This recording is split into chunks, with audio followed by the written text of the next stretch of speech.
Bismillahirrahmanirrahim. Assalamualaikum warahmatullahi wabarakatuh. Salam hormat sahabatku semuanya dimanapun saudara berada. Seperti biasa yang belum subscribe silahkan di subscribe channel yang paling mantap ini kawan. Baik, di sini kita akan berbagi informasi ya terkait masalah ada info di sini. Rocky kuliti otak dungu istana, coba-coba cekik rakyat lewat RKUHP baru.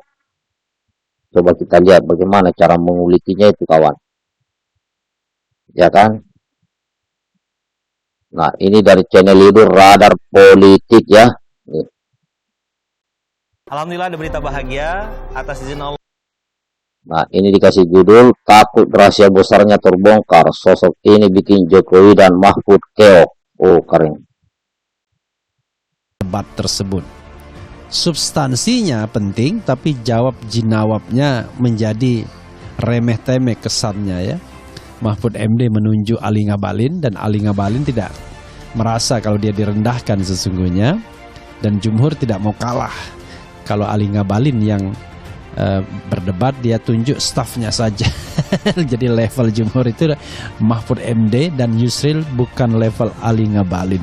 Mahfud MD mungkin takut kalau kebongkar isi kepalanya ya. Gitu ya. Ya, inilah satu respon yang diberikan oleh Jumhur Hidayat berkenaan dengan tantangannya untuk berdebat ya, baik dengan Mahfud MD, dengan Yusril ya, atau dengan keduanya sekaligus. Dan memang tempo hari direspon oleh ya, inilah politik kita begitu di Indonesia, sampai kapanpun perdebatan. Kalau merendahkan orang lain itu kategorinya agresif. Jadi kalau ada sesuatu yang membuat dia emosi, dia akan mencoba menjatuhkan lawannya dengan kata-kata kasar dan seterusnya. Seperti yang dilakukan oleh Mahfud MD. Balik sesumbar, Mahfud merasa yakin bahwa Jumhur akan kalah dengan Ngabalin dalam hitungan 3 menit.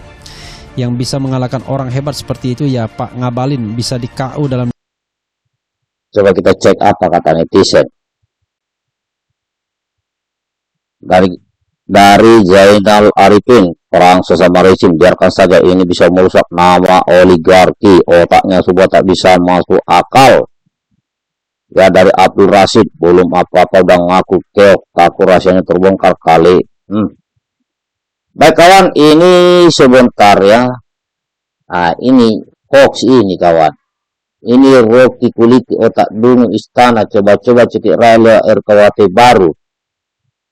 Nah, ini narasinya hoax. Di dalam video itu Rocky Gerung tidak ada seperti itu. Nah, di dalam video itu ya rata-rata adalah dari ada beberapa pembicara di dalamnya ya, terkait yang dibahas adalah Pak Jumhur ya, termasuk Pak Mahfud MD ya, termasuk Pak Ngabalin yang disebut. Nah, di situ ada potongan-potongan video dari Pak Refli Harun. Jadi sekali lagi, kalau saya di sini melihatnya Pak Rocky Gerung tidak mengkuliti otak dungu istana, ya kan? Tidak ada. Nah, di sini kawan, ayo mari kita sama-sama memberikan kritikan atau masukan kepada pemerintah jika memang itu harus dilakukan. Tapi jangan kita sebar hoax, itu tidak baik, karena hoax itu adalah fitnah. Ya. Selama ini saya lihat Pak Rocky Gerung itu mantaplah memberikan masukan kepada pemerintah.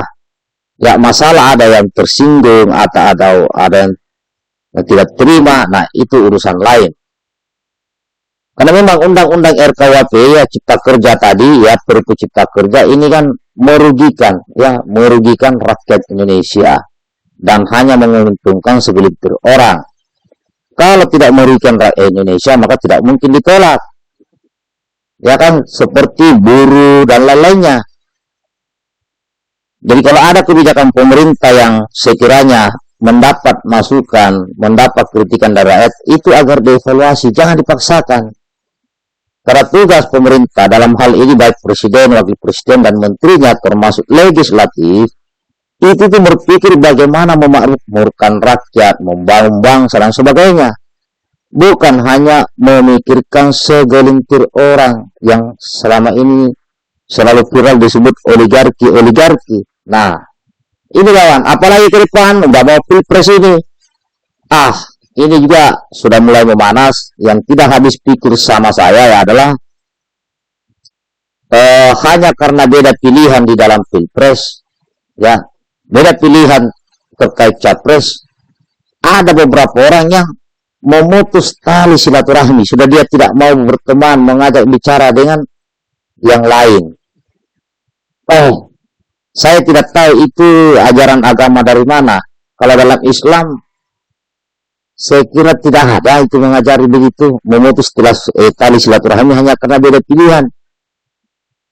Kalau agama lain saya nggak tahu, tapi saya yakin semua agama tidak mengajarkan hal-hal yang negatif. Masa iya selama ini berteman, ya, bersapa, ya, sering komunikasi. Tapi setelah menjelang pilpres, beda capres, nah ini sudah mulai ini. Sudah tidak mau duduk sama-sama, sudah tidak mau baku ngomong, seakan-akan jadi musuh bebuyutan. Saya tidak tahu ini ajaran agama apa yang mengajari hal dengan demikian. Ya, kalau sudah memilih capres ya, udahlah. Yang capres lain itu salah. Nah, ini kayak gini-gini. Jadi di sini saya hanya berpesan kepada sahabatku, ayo, mari, ya, terus jaga persatuan Indonesia, karena itu yang paling utama. Orang pemilih capres, karena pada akhirnya 2024 akan terpilih presiden dan wakil presiden, entah siapa. Nah, ini kawan, jadi sekali lagi di sini juga hilang kalau itu kadrun, cebong, kampret, hilangkan yang begitu-begitu kawan. Tidak baik. Kalau kalian merasa sedang yang begitu silakan. Karena menurut pemahaman saya, memutus tali silaturahmi, ya, ini menurut pemahaman saya yang saya dapat dari ajaran agama. Siapapun yang memutus tali silaturahmi, maka akan terputus sebagian rezekinya, akan terputus banyak hal darinya. Ya. Bisa jadi ada masalah, ya, mungkin sakit keras, mungkin sekarat, mungkin sudah tidak bisa makan. Terus karena beda pilihan capres dengan tetangganya, pertanyaan saya, di saat kamu kesusahan, ya, di saat kalian kesusahan, apakah capres mau langsung yang mendatangi rumahmu untuk membantu masalahmu, atau tetanggamu duluan? Ini kawan. Ya, ini saja yang mudah-mudahan ada manfaatnya saya ngomong begini. Baik, tidak ya kawan.